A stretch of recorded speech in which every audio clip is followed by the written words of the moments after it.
you've got this Article 25A procedure that would see punitive measures for countries that don't take back their citizens. Should these punitive measures be used more often? 25 isn't working quite well. It has to be working much more. We need to have a pull and a push factor when it comes to agreements with third countries. And therefore the European Commission must be in the lead and must take a lot of steps forwards. Minister, in this migration crisis, it is the right moment for the extension of Schengen area? No, it isn't.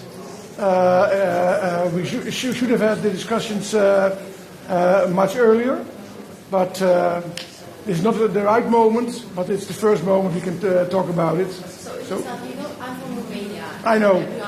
So for the Netherlands, Romania isn't an issue. Romania could come in Schengen. Bulgaria is the issue. For us, there's no discussion about Romania. But because there's a discussion about Bulgaria and the border between Bulgaria and Romania isn't there, of course there's a border, but not the border control. Therefore, Romania isn't still in Schengen. But for us, Croatia wasn't an issue. Romania isn't an issue. It is possible to split the files and Romania. That was possible for us. The Czech presidency didn't want a split, but for us, if there was a split, it was possible. And it is still possible. Does the Commission pay for a fence between Turkey and Bulgaria? Do you see any progress in this discussion? I know that is the question from Greece, for example, but also some other countries. And for me, that's a possibility. Yes. Thank you.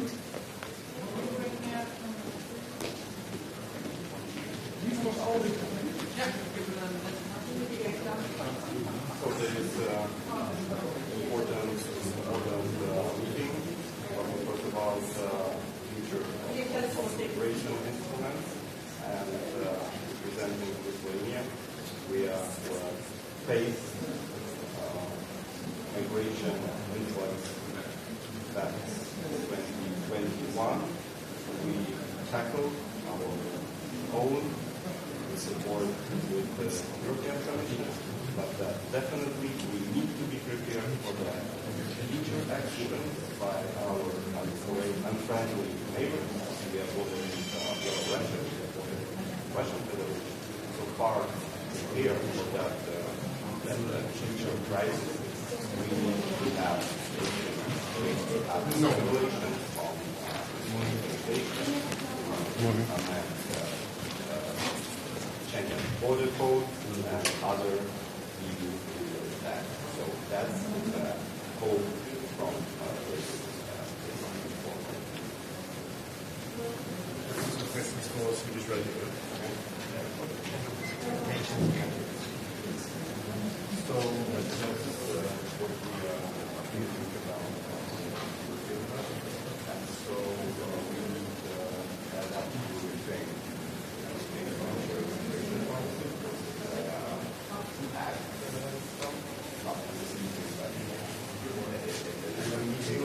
As well, we need to talk about the how to prevent how to prevent actions of some friends and neighbors.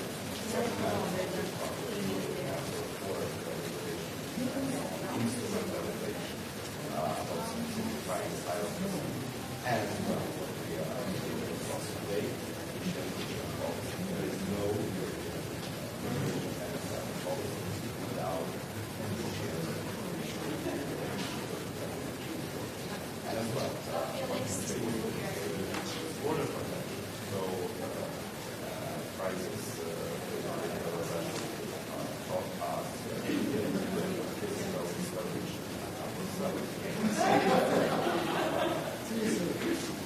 kind of European solution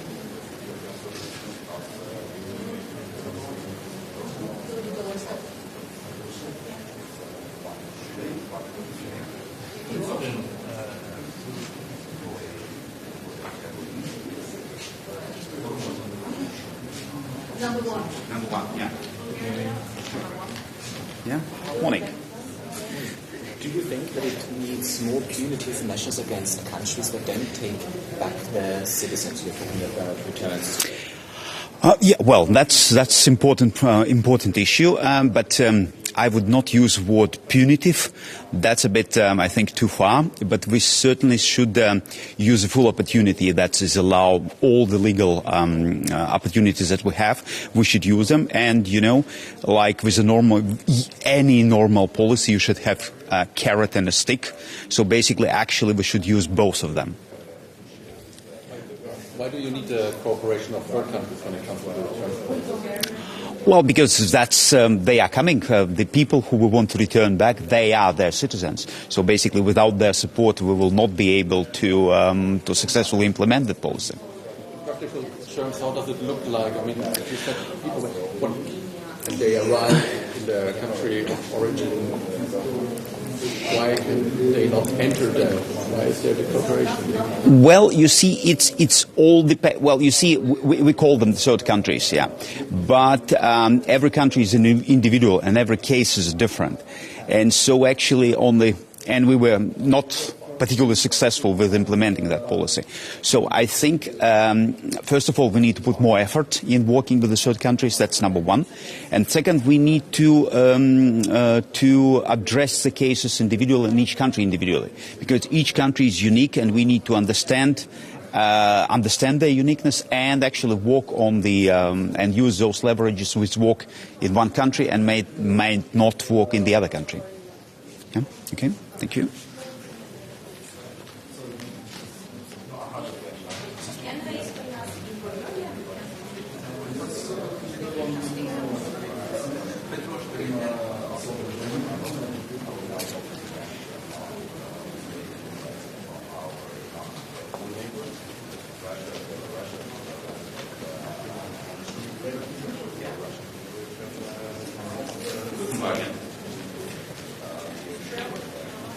Schönen guten Morgen, meine Damen und Herren. Ich bin dem schwedischen Vorsitz sehr dankbar, dass man das Thema Asyl und illegale Migration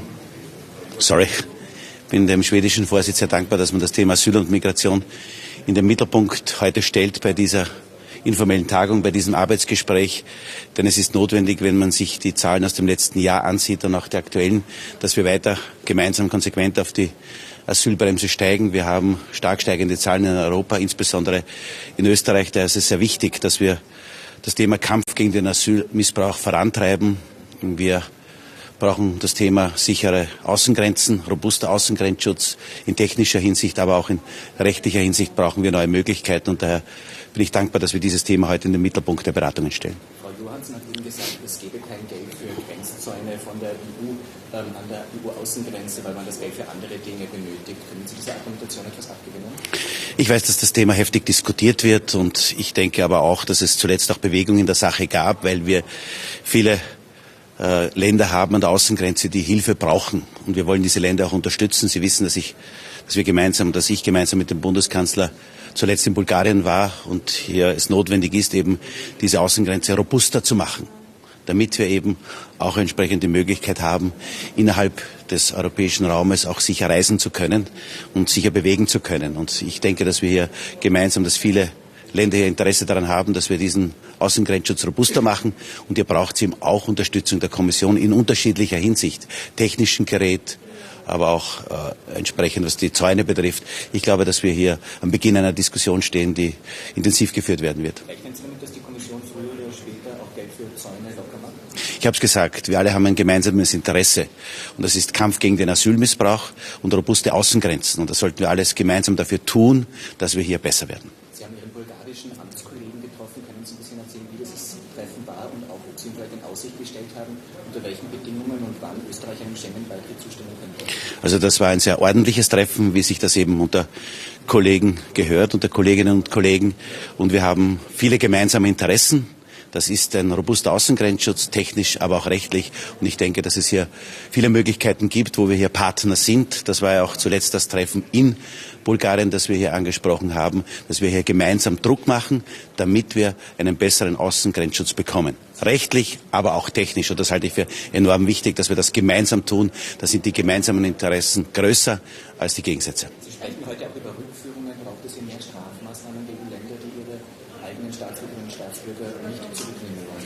Also da bin ich der Kommission sehr dankbar, der Kommissarin, dass sie dieses Thema ganz vorne auf die Tagesordnung auch selbst gestellt hat. Und ich halte das für wirklich wichtig, dass es ein Signal an die Schlepper ist, die letztendlich ein brutales Geschäft damit machen, dass Menschen, die illegal nach Europa, nach Österreich kommen, auch wieder in ihre Heimat zurückkehren müssen. Vielen Dank, ich war schon sehr lange. Dankeschön.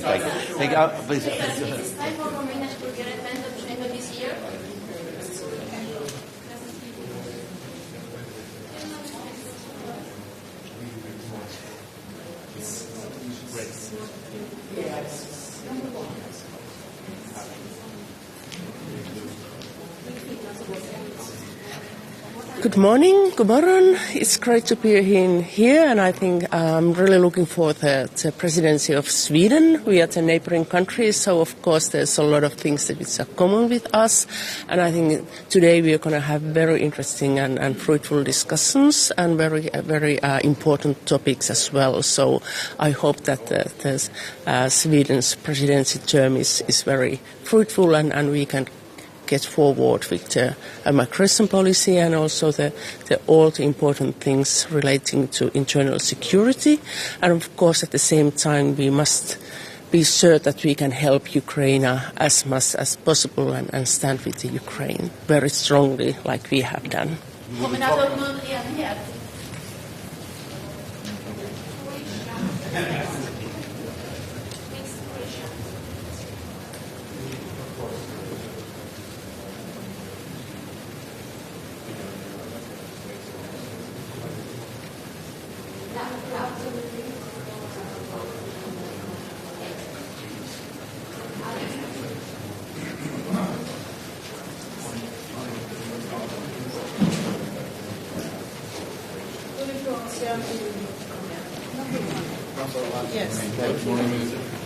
Good morning. Good morning, everyone. First of all, I would like to wish our Swedish colleagues a very successful presidency.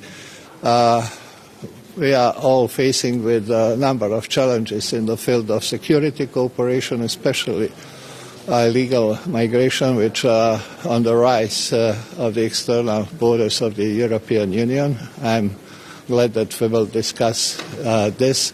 So it means that we all have to make a progress regarding a new pact of asylum and migration, which should be expression of our common will of better management of the external borders of the European Union, of course simultaneously with application of high standards of protection of human rights, especially regarding the vulnerable groups.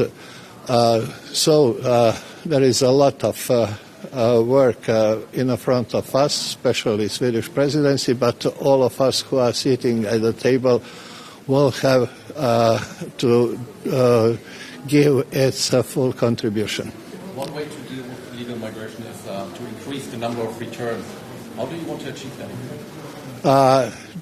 Only as a common effort and common solution on the level of the European Union. There is no way how individual country could deal with such a complex issue. And how do you want to make sure that third countries are actually cooperating? We have to do, and it is not only something that ministers of the interior have to deal with, but all our foreign policy colleagues, European External Action Service, I think it should be one of their priority too. Should the EU pay for fences on the external borders? Do you think there's some changes in the Commission's perspective? You know that each country has its own view. Croatia entered the Schengen area on the 1st of January, and I'm happy to participate first time in a capacity of minister of the country which belongs to the Schengen. But we haven't decided, and we always said that we will not raise fences with our neighboring countries because of a traditional reason, because of huge Croatian community living on the other side of the border, especially with Bosnia and Herzegovina, so it was not an option for us. Thank you.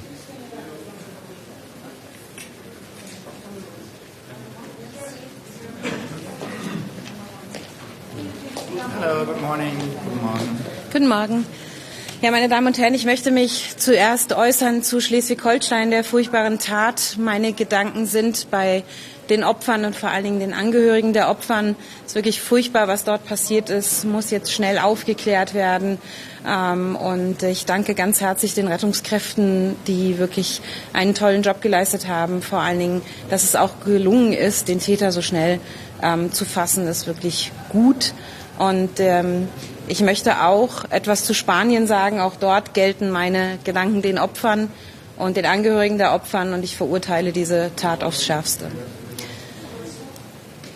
Wir werden uns heute auch um schwerste Kriminalität hier in der EU beschäftigen, insbesondere in der Bekämpfung der organisierten Kriminalität. Für mich persönlich ist es ein ganz wichtiges Anliegen. Ich habe das in Deutschland ganz oben auf die Agenda gesetzt, dass wir die organisierte Kriminalität stärker bekämpfen, dass wir insbesondere was Geldströme und auch Bargeldobergrenze betreffen, dort sehr viel stärker werden. Ich bin froh und dankbar, dass die EU diese Bargeldobergrenze beschlossen hat. Jetzt muss es noch umgesetzt werden.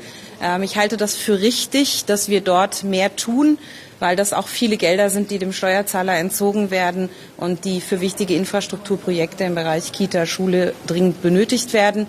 Und wir müssen den Anfängen wehren. Deswegen bin ich froh, dass wir das europäisch gemeinsam auch bekämpfen. Es braucht eine starke Zusammenarbeit zwischen den Staaten mit Europol. Deswegen setzen wir uns auch dafür ein, dass Europol gut ausgestattet wird, finanziell, damit wir auch dort sehr stark als Rechtsstaat auf die organisierte Kriminalität frühzeitig reagieren können. Das zweite große Thema heute wird die Migration sein. Auch dort will ich betonen, dass für Deutschland die humanitäre Aufnahme von Geflüchteten sehr wichtig ist. Es muss legale Fluchtwege geben. Wir müssen weg von den lebensgefährdenden Routen über das Mittelmeer. Und gleichzeitig müssen wir uns aber auch darum kümmern, wenn irreguläre Migration kommt, dass wir auch dort entsprechende Maßnahmen auch ergreifen. Das geht auch nur europäisch aus meiner Sicht. Deswegen begrüße ich den Vorschlag der Kommission gemeinsamer Migrationsabkommen, weil das gleichzeitig die reguläre Migration und ja auch einen Weg weg von gefährlichen Routen beinhaltet, aber auch gleichzeitig die Rückführung.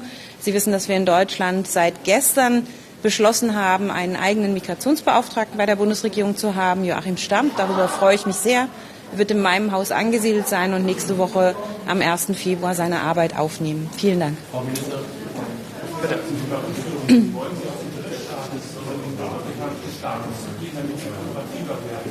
Wir wollen mit den Staaten, auch insbesondere nordafrikanischen Staaten, Migrationsabkommen schließen, die zum einen legale Wege nach Deutschland ermöglichen, aber auf der anderen Seite die auch dann funktionierende Rückführung beinhalten.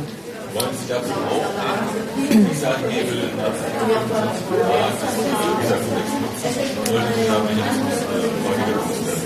Ich bin damit zurückhaltend. Ich glaube, dass der Weg über Migrationsabkommen der bessere ist. Noch eine Frage? Vielen Dank. Bis später. Dankeschön. Thank you. See you later.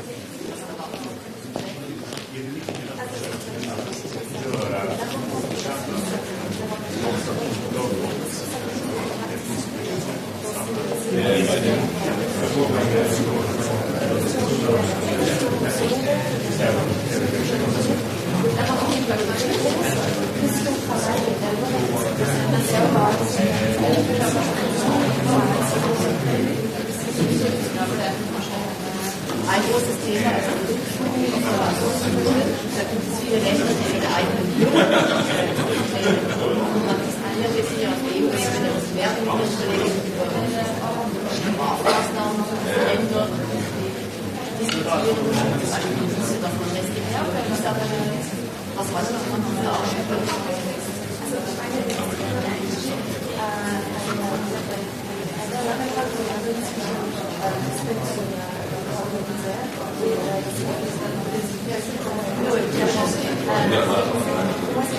Ja,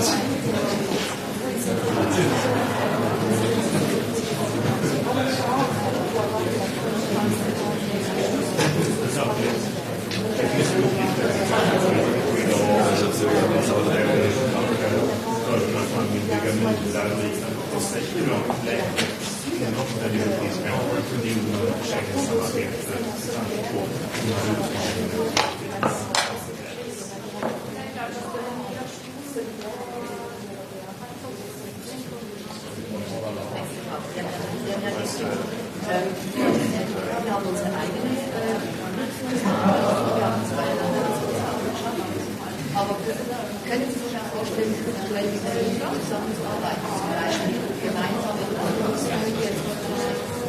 also, ich muss das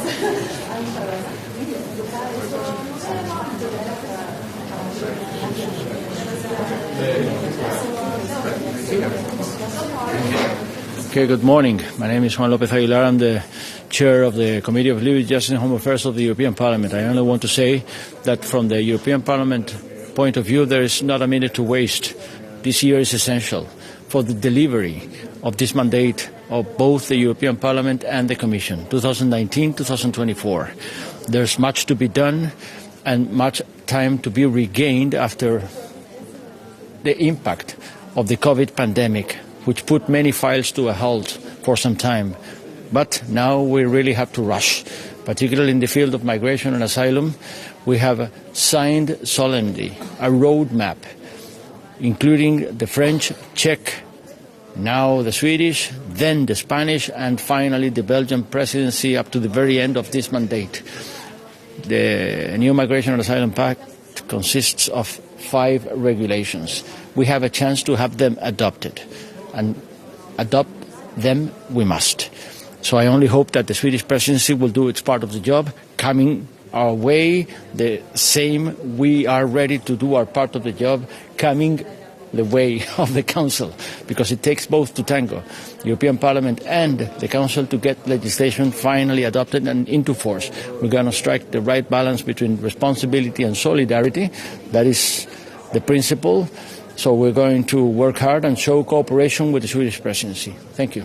You're going to talk about returns today. Do you think it means more punitive measures against countries that don't take back their citizens, like Article 25A? Do you think with the European Parliament say to that? That is not the approach of the European Parliament. We always insist in dignified, safe returns, voluntary returns whenever possible, and of course treat them all, potential asylum seekers, irregular migrants, as human beings in every step of the way, including the external borders of the European Union, the so-called hot spots, no man's land. There is no turning blind eye on any situation which affects or makes an impact on humanitarian dimension of the equation that we have to strike here. But having said this, yes, we are ready to cooperate in return clauses, because we understand that there is a concern, a legitimate concern of Ministers of Interior, returning effectively those who are not entitled to stay. But we insist it's got to be in a way that is agreed, in a way that is under positive incentives rather than punishment to those countries which are not accepting returnees. Austria wants to use EU money, Commission money, to pay for fences on the Turkish-Bulgarian border. Do you think that's realistic? It shouldn't happen, but at times it takes cooperation from all of the European institutions to understand what the common management of the external borders is about.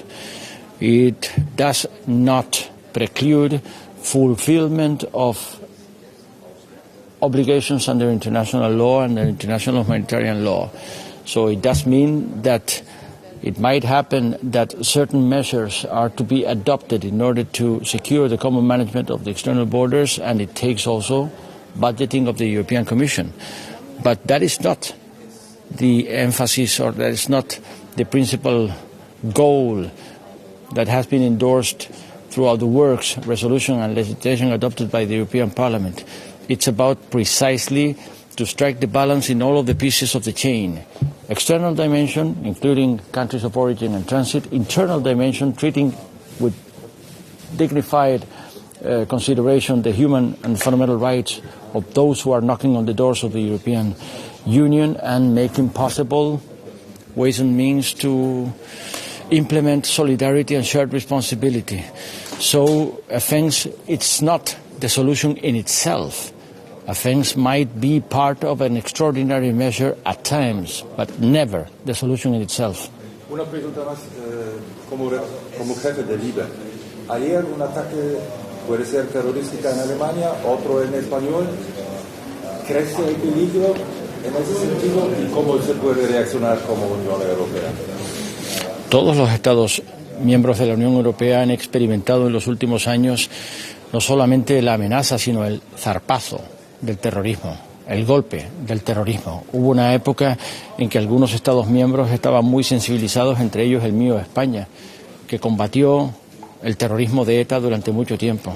Pero el terrorismo yihadista afecta a todos los Estados miembros, a todos.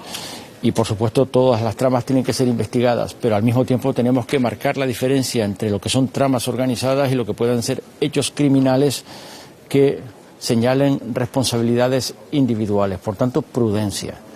Aún no está aclarado el hecho criminal que tuvo ayer lugar en España, en Algeciras, pero todo indica que se trata de un hecho criminal de responsabilidades individuales. Todo indica que la investigación está en marcha y, por tanto, debemos fiar en las autoridades policiales y judiciales que esclarecerán este hecho que debe ser condenado, que siempre consterna. Pero lo único que hace es subrayar la importancia de que actuemos juntos, nos protejamos unos a otros, cooperemos policial y judicialmente, compartamos información. Y el Parlamento Europeo no ha escatimado nunca ningún esfuerzo para reforzar Europol, Eurojust, sus mandatos, los mecanismos de información compartida y la interoperabilidad de todos los datos que pueden hacer a Europa más segura, porque consideramos que la seguridad es un derecho fundamental de los europeos. One more question, please. You said that his returns should rather be incentivized than done by punishment.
colleagues, that wasn't quite obvious, but that is supposed to be the sign that the meeting will start. So if you please have a seat, and we'll start in 1 minute.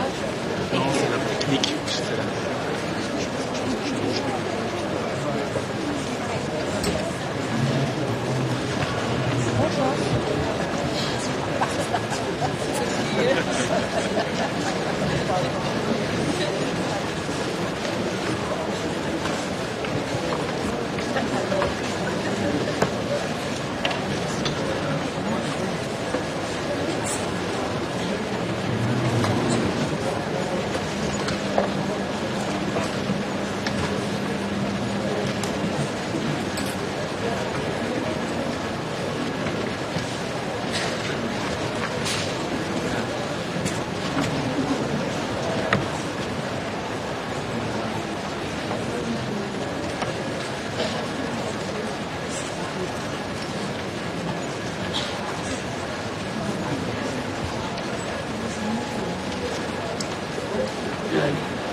Dear colleagues, it's an honor to welcome you all to Stockholm to this first informal digital meeting during the Swedish presidency. And I hope you all had a good trip here, and it was nice to meet some of you yesterday during the dinner. And I know you're all very busy, and many of you are here soon.